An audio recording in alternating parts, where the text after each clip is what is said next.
Bakit nga ba namin na pinipison yung paddock ng mga baka dito sa New Zealand?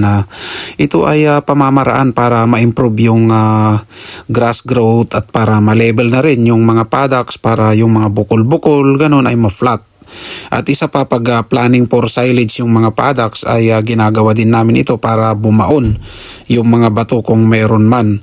At isa pa ay nakakatulong din ito para ma-distribute yung moisture ng parehas at para ma-maximize na rin yung germination at growth sa buong paddock.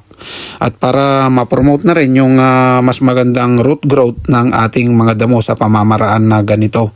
At minsan ay may mga grass grab din sa paddock at halimbawa January ganun ay bago mag February ay umaatake yung mga grass grab ay ginagawa din namin ito para syempre ay makumpak lalo yung lupa. Ayun mga kabaka.